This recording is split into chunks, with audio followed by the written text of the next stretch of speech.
Devil's Workshop, February 24th, Sunday morning. I am sitting in a very cold house. It is about 45 degrees. It usually is around 43 to 48 when I wake up, and it's because I still don't have central heat, but that is coming soon. And that's actually what this next little phase is for me. And I wanted to kind of do a quick reset and to differentiate the difference of what I'm doing and like an off-the-grid solution.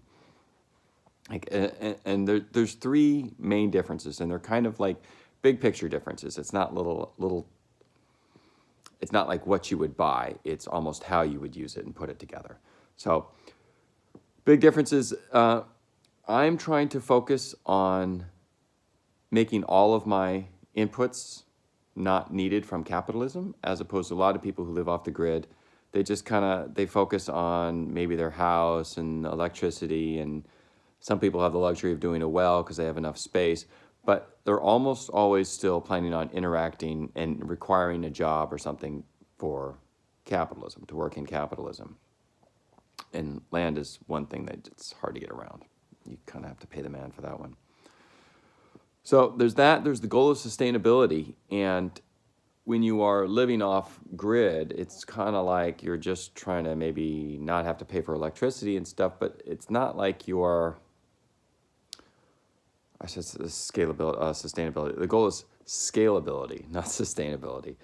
Sustainability as well, but the goal is scalability, such that like it's not a reasonable solution to say everyone go buy a bunch of batteries and start living off the grid. I don't know that there's enough. I don't know that the manufacturing's ready for that. I don't know if there's enough lithium ion. I haven't done any of that research, but that's also an expensive way to go. And I think what we need to start thinking, and what I'm trying to do here, is figure out ways that we can not only go off the grid, but go off the grid in a way that is scalable, such that other people can join in with me and then repeat some of the stuff, or maybe use some of the stuff that I have available and then do some of their other work. So there's a big difference. The goal is scalability, whereas if you were just doing an off-grid solution, it doesn't really have to be scalable because you're just trying to get off the grid for yourself. And that leads to my third point. It's not a solo project. And while I'm doing this alone initially, just to kind of set the stage and say this is how it can be done, I'm not really showing physically what needs to be done. It's more of a feeling that I need people to understand. And like the feeling is what motivates people to change their behavior. And I can run my mouth all day, and I usually do because it's too cold out, so I just get in my little electric blanket and pick fights on Twitter. But it's like we need to focus such that people understand why their lives are so hard. And if it's not just your life, maybe it's other people, the lives in general, why it is so hard, why people in general are working more than they are relaxing, enjoying themselves and creating art. And if we make it such that all of the inputs that we need to live, which basically is energy and water, when you get down to it, everything else can be built around that. But at the basics, if you have that working for you and available for you, then you don't need to work as much in capitalism. And eventually the idea is that we start cooperating such that we outgrow the need for capitalism. And in the beginning, of course, we're going to need it. We're not, it's like I'm not naive to think that everyone can start manufacturing their own tools and stuff. I'm suggesting that we use capitalism to grow out of the need of it. And that's kind of what this project is here. So since I've finally gotten my electrical situation almost sort of reasonable now, it's like on cloudy days it still kind of sucks. I don't always get a hot shower and whatnot, but it's like I kind of have a feeling for what is needed and how I can move forward. So I don't have enough to deal with cloudy days yet, but that's another project I'm thinking doing a hydrogen solution with that. But the next phase is heat, and my thought is to use an electrical water heater to run water through like a cement and brick to heat that up during the day. So the big difference here is energy is free during the day, and then at night it's kind of expensive. So in the day, it's like you have solar panels, you can just hook up your inverter and then run it. You need some batteries for that, but it's like you basically, if your batteries are full and you don't use the energy, it's lost. That's energy you're throwing away that you could have used for something. So I'm trying to figure out how I can use all the energy in the day to get the things that I need and then have it work overnight in a scalable fashion. And one thing that's not scalable is to have your central heating system run on a battery pack. That's just not going to work. And I don't want to have to keep buying propane or natural gas or whatnot. So the idea is that we can find a way out of that in a way that people can cooperate. So find a way to have enough energy to have food, water, shelter, and then the shelter, of course, would be heated. And it's important it's like you can focus individually, but individual, community, and then just kind of grow out. But it's important individually that you have all of the things you need within you or within your tight circle or within your tight trust circle. And your trust will eventually move out as more people start cooperating. But right now you need to go to capitalism to get your health care, or you need to go to your congressman to get, I don't know what you need from those people, but it's like anything that's critical in your life, you want to start bringing back locally as much as you can, and to start forming a network of friends and co-workers, I guess it could be, to figure out how you can make your lives more self-sufficient and independent from capitalism and government. And it's kind of like you could lease a car and it will be cheaper, and it may even seem cheaper for a while, and depending on your car usage, it might actually even be cheaper. But if you were to buy the car and have it run as long as you can, that gives you a freedom.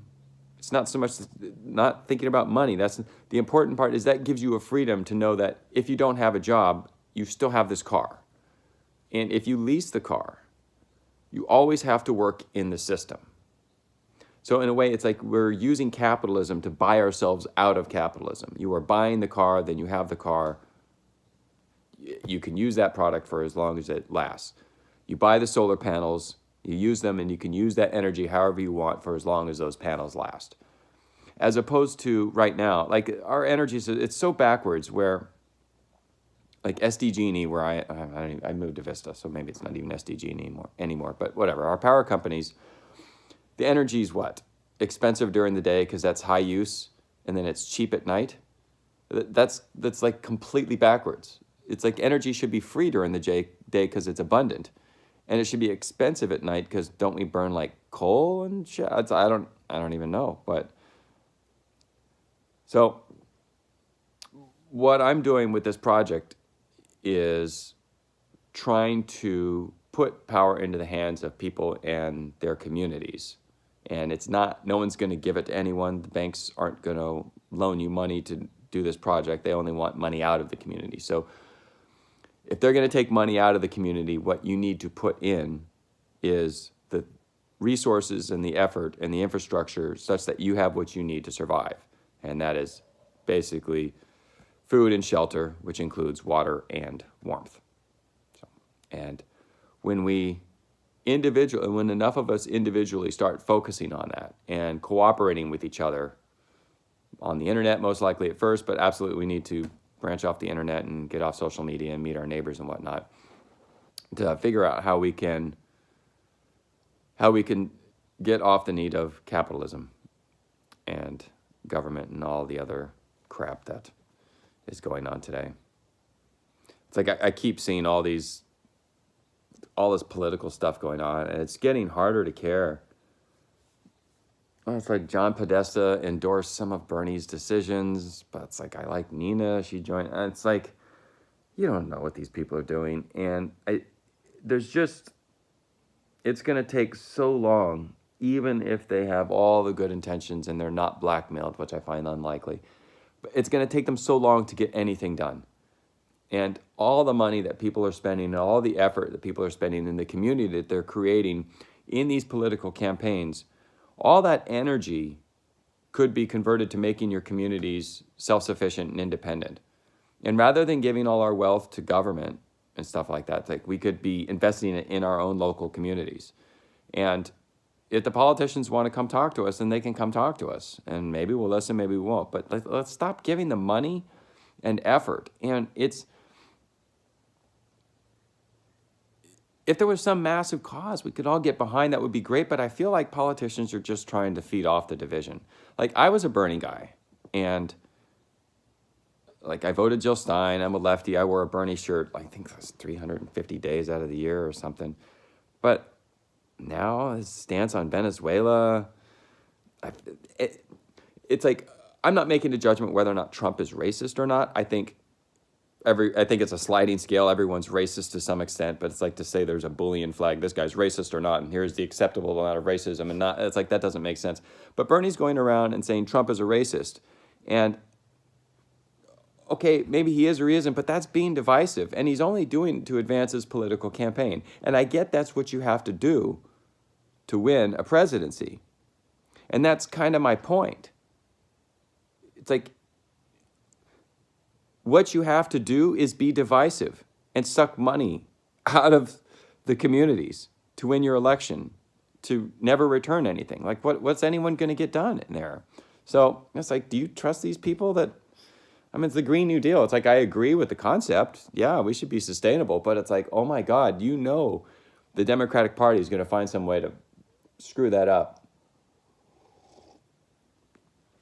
They don't apologize for anything, like Obamacare and 8 years of war on Obama. And anyway, so it's like, it's harder to care about that kind of stuff, because when I just focus on what I need here, and unfortunately it's still heat, so I'm still early on in that phase, but once I have heat, then there will be no more winter that I have to pay for to have heat, and that will be a nice thing. And once I do that, then I can move on to other things. Once I have the basics of heat and energy, then I can move on to automation and whatnot. Like, I've been looking into writing some software to manage, like, once the batteries have this amount of power, then I can turn on these water heaters, and if it's a cloudy day, then I don't have to go and manage it manually. They'll know how much extra heat I can use and all that. So all that could just be automated. But it's a much more enjoyable way to spend my time than being stressed about if Bernie's going to backstab us again because he didn't even acknowledge the fact that the DNC could pick candidates in the cigar-filled back room. It's like he just took a whole bunch of money and said, we're going to bring it all to convention and we're going to have a floor fight. Nah, we're going to give it all to Hillary. So it's kind of hard to really want to put faith in those people. I don't know that it's really even possible for them to get through and be honest. So it's like, why even bother? Why even bother? But it does feel good to get yourself prepared.